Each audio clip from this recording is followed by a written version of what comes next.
It's time for Football at 4 with 97.3 ESPN.com's Andrew DiCecco. My first allegiance is what will be best for the Philadelphia Eagles and our fans for the next 3, 4, 5 years. Powered by the Inside the Birds podcast. Now, live from inside the Matt Black Kia Studios. It's Football at 4. All right, Football at 4 is powered by the Inside the Birds podcast, which dropped, I believe, yesterday morning, 6 a.m. And it is brought to you by PropSwap, America's sports betting marketplace. Sell your sports bets and take your profit. Find out how at PropSwap.com or download the PropSwap app today. June 1st in the NFL is a big day.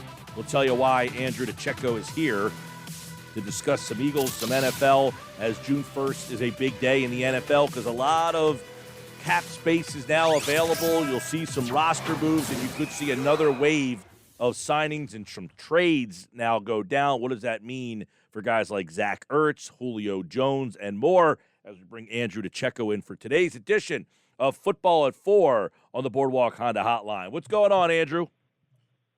Hey, Mike, doing well. How are you? All right, man. How was your Memorial Day weekend?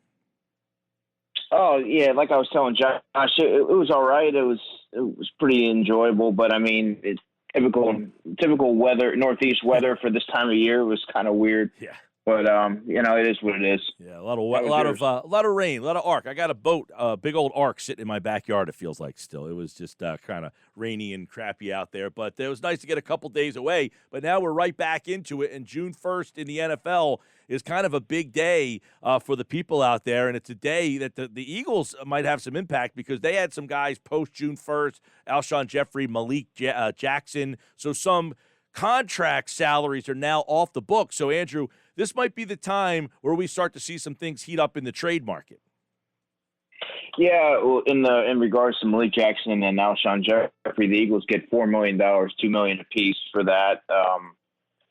They had those the June 1 designations when they were released in March, and then Zach Ertz becomes in play here. I mean, if the Eagles do release him now, they're going to get $8.5 million in savings. So I mean, that's an area that's going to be plausible here. Now we've reached the 4 o'clock line. So, I mean, that's something to look for. I still think the Eagles are going to actively look to trade Zach Ertz. I don't think they just want to simply part with him. I think they realize the value that he still has. But ultimately, if there's no taker, I mean, when you're looking at what they could save, I think that makes, sense, given the sort of disconnect between Zach Ertz and the Eagles. So. Yeah, I mean, at this stage, there was a report a little bit earlier from Jeremy Fowler from ESPN that said talks on a potential Zach Ertz trade have been ongoing for quite some time, but fairly quiet of late. At least 3 tight end needy teams have looked into this. The Eagles have made it clear they won't part for nothing in return, making a release unlikely. Things could pick up this week. Now, I mean, do you still think that Ertz is gone before the season starts? Yeah, I do. I mean, barring something unforeseen, like he shows up to the facility, but I just, and they're able to kind of mend those fences. But as of right now, Mike, I don't really see that happening. I do know that the Eagles realize the value that Zach Ertz has, and that's why they've set that. They have a high asking price because he can still play at a high level, and he can really be an integral part to another team's. I mean, look at the Arizona Cardinals. They could really help a team like the Carolina Panthers, the Chargers.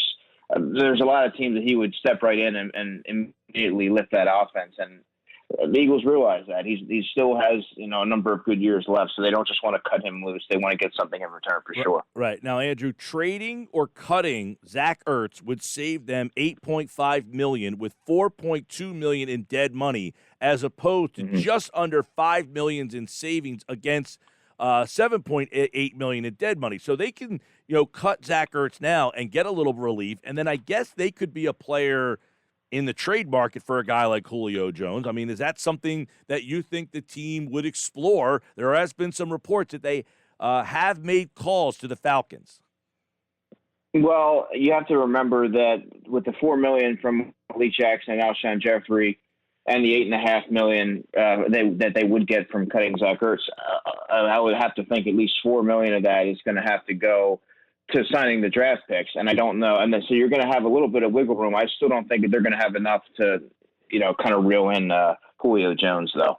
Yeah, I mean, there was a lot of talk about this last week and we kind of figured, all right, well, the Eagles are already involved. Well, then there was a report over the weekend that said, no, it's confirmed that they have made calls here. And, I mean, are you giving up a first-round pick to get a 32-year-old Julio Jones? I mean, getting him in to work with Devonta Smith, there's enough value there to say, you know what, it's valuable enough to have him around our wide receivers. Well, I think when you're talking about one of the best wide receivers in the NFL, the Eagles, like every other team in the NFL, has to do their due diligence and call and ask around and to put some numbers out there. Do I think that they'd be willing to, fork over a first-round pick for a 32-year-old wide receiver? Maybe not, but I mean, they might be able to work something out with like a player and another high draft pick or something like that, but. I don't know. I mean, they definitely need a veteran wide receiver, but it all depends on how close the Eagles really believe that they are to contending for being one of the better teams in the NFL, right? I mean, how much do they believe in Jalen Hurts? How much do they believe in their defense and things like that? Because otherwise, that's a pretty big ask to fork over a first round pick for a 32-year-old wide receiver if you don't really believe that you're going to contend this year.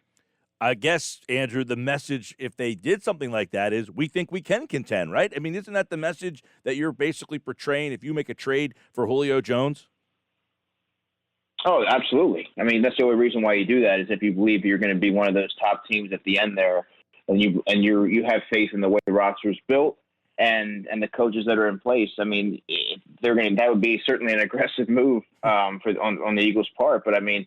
That would speak to how confident they are in the way that the team's currently constructed. Right. And then, of course, you go back to the Ertz stuff and talk about all the stuff going on in Buffalo where they've cleared out a bunch of cap space. I mean, it seems that teams right now are making that second big wave of moves to try to get ready for this season where you saw the Bills restructure the contract of Stephon Diggs. Is that a team that would make sense?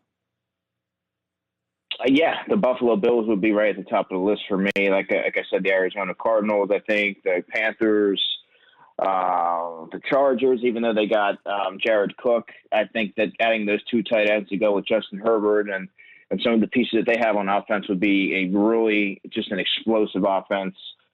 There's a lot of teams that I think make a lot of sense for Zach Ertz, and more teams are kind of adopting that two tight end set formation. So, and you get in Zach Ertz, who I believe still has a number of good years left in him. I mean, there should be teams lining up to get him in. Yep, and I know that like Dallas Goedert would be the leftover. Obviously, and I say leftover. That's not really fair. I mean, do you think Dallas Goedert? I don't know. Is he step right in, and is he as productive as what Zach Ertz was? I mean, that's a hard ask. Yeah, you're right. It is a tough ask, but I think when you look at what Dallas Goedert brings from a skill set perspective, he has. I mean, he's more athletic. He's bigger. He's physical. He's a better blocker. But there's an injury concern with him, Mike, and that's something that I think can't be undersold when you're looking at this because look what's behind him. I do think that if you go with Dallas Goedert, and there is no Zach Ertz left in the picture, you have to go the free agent route and look at a Trey Burton, look at a Richard Rodgers, and get a veteran backup in there because the history is there. And the way that Dallas Goedert plays the game, he's a very physical player.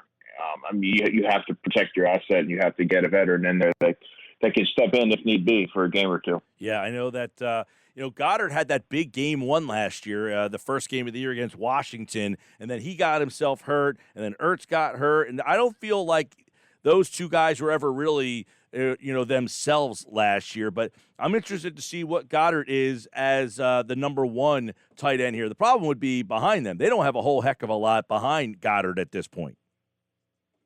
Yeah, and then like I was saying, I mean, if you do go with Dallas Goedert, they need to use a little bit of that money that they're going to have to bring in a veteran like a Richard Rodgers who knows the system. He's played relatively well when they called this number. I mean, I think that regardless, you got to bring him in for a training camp and let him compete for either the second or third spot. Anyway, even if Zach Ertz is around, I think you should still bring him in. But I mean, you definitely have to have a contingency plan in the event that Dallas Goedert missed a game or two, because the history, like I said, is there. Yeah, you mentioned Rodgers. He has not signed here, correct? He's not signed with anybody, though, right?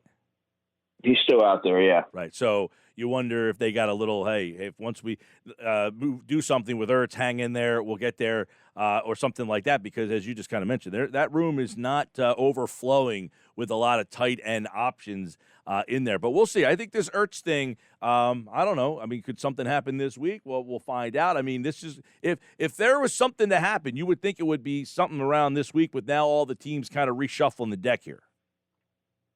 Yeah.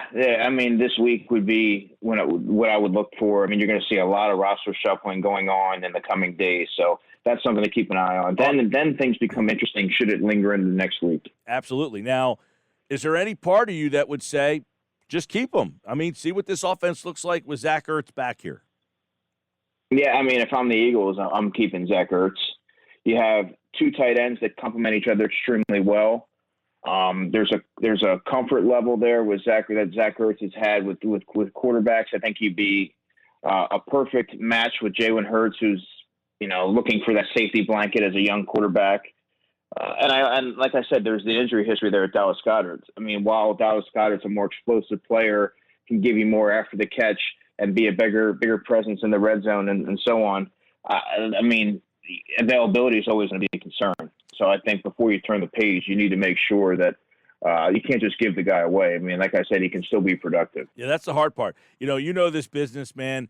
You get a guy 30, no matter what you did in the past, they said they don't want to just give him away for nothing. What's the lowest you go? Do you take a fifth rounder? I mean, do you hold out? No, I think a fifth rounder is, not even worth their time.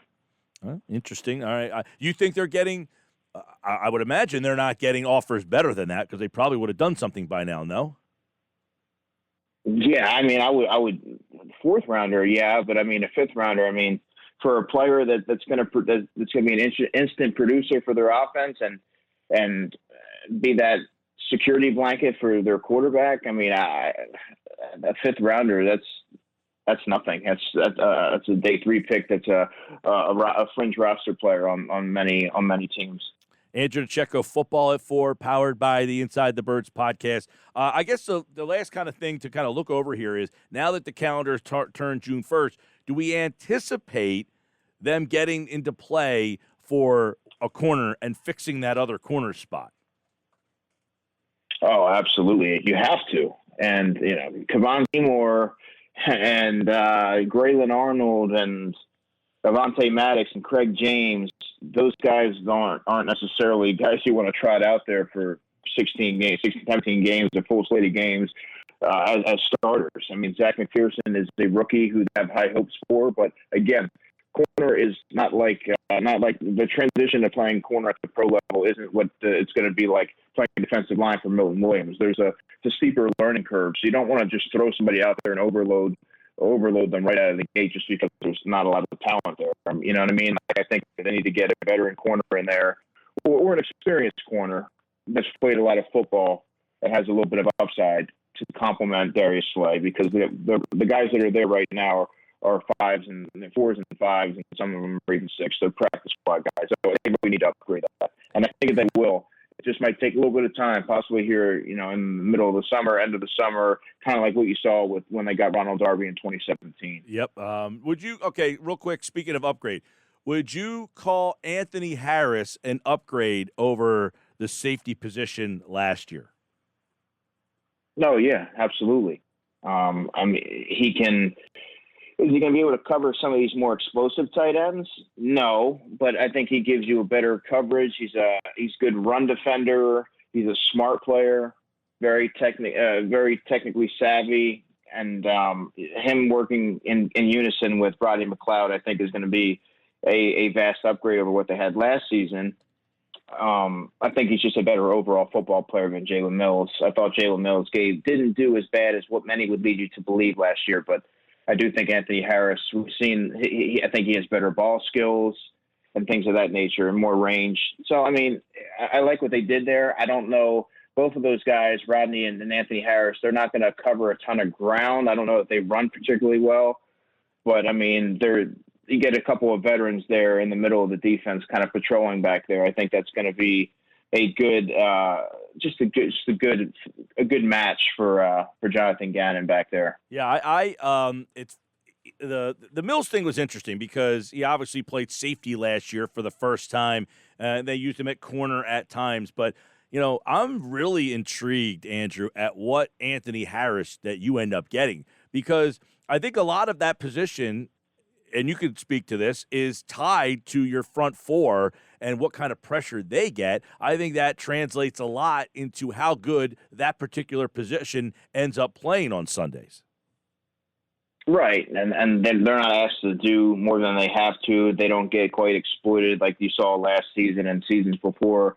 And I think if the pass rush is there and they're able to get home, well, we've seen Anthony Harris be able to take the football away when the Vikings pass rush was on point. And I think that now, given what the Eagles have to work with, there's reason to believe that he can be that player again. Obviously, he had a down year last year, but I think that we've seen what he's able to do when the pass rush is on, the skill set that he has. So there's reason for intrigue there, of course. And I think that could end up being one of the better value signings in free agency. Real quick, Andrew, the Eagles promoted Catherine Ricci to the Vice President of Football Operations.